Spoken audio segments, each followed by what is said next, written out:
back from a massive hiatus when it comes to Instagramming. I hope you're all bloody well.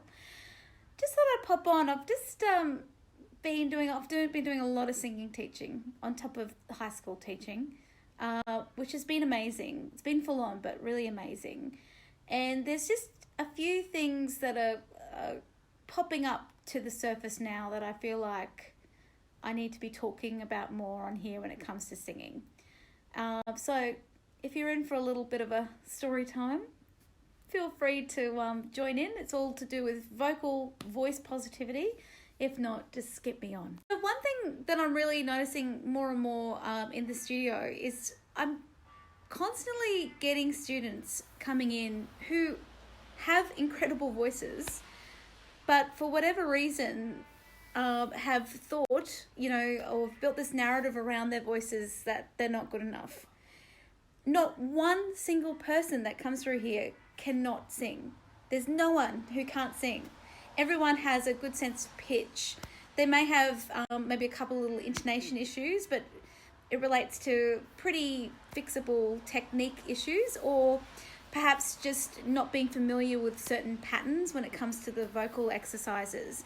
But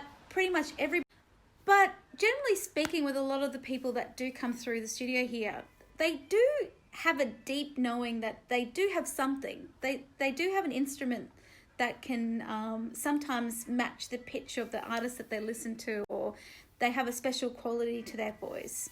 However, for whatever reason, whether it was an event, so somebody actually putting them down for singing, or maybe something traumatic happened to them, they've built this story around not being able to sing or not being able to perform. So yeah, it's just something that's always really interested me, and I do have strategies that I offer students when they. But yeah, I just find it fascinating that often, like I said, that a lot of these people that have these really unusual, interesting, beautiful voices do have the goods to be out there performing. And really it's just about, obviously, polishing their instrument, but really building their belief system to set them up to be doing that, exactly what they want to do, which is to be on stage performing. And I just wanted to offer a little strategy today. So if you are listening to this, or you know of somebody who you know that deep down they really want to sing, but they have a lot of fear around vocalizing or performing, maybe you could offer this to them as well. So this involves a little bit of journaling and a bit of time, a bit of space that you can create for yourself, where you're not going to be interrupted by anyone, because you're going to be doing a little bit of internal work, which means, you don't want people around you at this point if you can help it, or any sort of distractions like your phone or the computer or the TV. So put everything away. You may want to put on some relaxing music, have a glass of chai tea. I was going to say wine, but not all of us are drinkers. And get a nice pen and paper. All right, are you ready? So on your piece of paper, you're just going to write down, your sentence starter is "my voice sounds like," and you're going to list some adjectives that you would use to describe your voice. And once you've written those adjectives to describe your voice, then you're going to put, "and it makes me feel," so put down your feelings. Now, if any of those adjectives that you used to describe your voice was particularly negative, and you've created a story around that makes you feel a little bit icky, a bit yucky, fearful, or any kind of pain, you're going to bring now a real gentle curiosity to those feelings and those thoughts. So we're not judging these thoughts. We're not going to go, "Oh, that's stupid. You shouldn't feel like that. That's silly." No, we're actually going to acknowledge that that's what we currently think, and that's how we currently feel. And accept that and go, look, that's okay. It's okay to feel like that. And you're going to now bring this gentle curiosity to try and unravel this. So why? Why do I feel this way about my voice? Now, there could be quite a few reasons why. However, let your body tell you exactly the moment in your life when you decided that it wasn't okay for you to sing in front of people. it will tell you, because our body actually holds so much of our memories. And the way to tap into that is to allow ourselves to get into that relaxed, meditative space. Meditative, I sometimes struggle to say that word. So that we know exactly, it will tell us straight away. 9 times out of 10, you'll know the exact moment in your life when you felt that way. So you may want to do a little guided meditation, or you might just want to just tune into your breathing.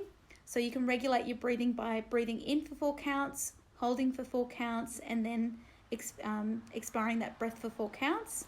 So then do that for a few minutes, that regulated breathing, and then close your eyes gently and just ask yourself, when was that moment? What happened? And then let that memory come back, and then start writing it down. Start writing what happened. I will say this though, if you have a feeling that this exercise may bring about some pretty traumatic memories, and you don't feel like you'd be comfortable doing this by yourself, probably best to check in with a professional counsellor, psychologist, therapist, and then you might want to do this exercise with somebody there in the room with you. But if you feel like you can do this exercise by yourself, everybody's experiences are different, and everyone's response to those experiences are going to be varied as well. So like I said, conjure up that memory, write it down, and then I wonder if you can go back and look at it with a new lens. So without judging, bringing an awareness to the situation. Maybe it was an adult or a peer that put you down. Maybe it was just yourself who put yourself down. You performed and had just that feeling of that wasn't good enough, and you beat yourself up afterwards. And then just remembering what forgiveness is. Forgiveness isn't approving of a certain behavior. It's just letting go through the awareness process, letting go of that experience, and I guess accept, push those little, shiny lights down, the tall poppy syndrome. So just cutting them a little bit of slack, that due to, cultural, religious reasons, or just past wiring, that person in that moment, they may have had a past experience themselves where they were put down for singing or for vocalizing or being a little star. That's a bit of an Australian trait, they were just reacting from that perspective. And then forgiving yourself, due to your high expectations or your amazing taste in artists and singers, and you didn't quite measure up in your mind. Forgive yourself. It's okay to do a performance and it not really go to plan. Just accept that that's also part of the process of becoming an artist as well. So your next step is actually just to leave it for a little bit. Don't do anything more just yet. Just for the next 7 days, find at least 10 minutes, and it might be in the safe confine of your car, that absolutely beautiful feeling of joy. You're going to blast the song and sing to it and really enjoy it. Enjoy that feeling. Connect to the song, connect to your voice. So all I want you to do then is I want you to find an opportunity to sing. Then after that week of just really connecting to that joy of singing, of expressing yourself, go back to the page where you wrote down your beliefs and bring back that gentle curiosity and ask yourself, do you feel the same way? Do you still feel the same way about your voice? And P.S., if you do, that's okay. Just give yourself a loving pat on the back that this is also a process. So just keep coming back to that joy space. Maybe it might take another week of connecting to your voice and blasting that song out. But if you do notice any sort of changes in the way you feel, you might still think your voice sounds a certain way. Those attributes are still there, but maybe the feelings have changed. And I want you to write any changes that you notice down on that piece of paper. And then I wonder if you're at that point where you could then write an affirmation.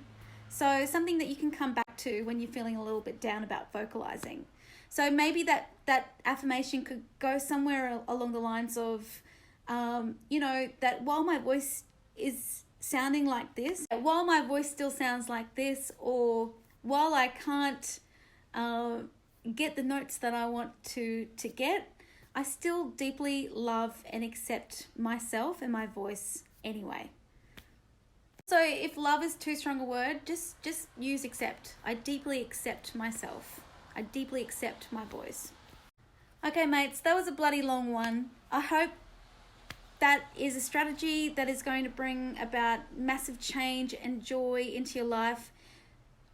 I think if my only life's purpose is to get more and more people out there singing, and it doesn't have to be performing, but just singing on a daily basis, because it's so bloody good for you and it makes you feel so good. It brings about so much beautiful positive change because it helps us connect to ourselves and be present and in the moment. So if more and more people could be doing that, this world would be a much bloody better place. So thank you for sticking in there. If you want to share with me any of those changes that you may feel or not feel, or you want to share your story with me, I would be honored if you just DM me.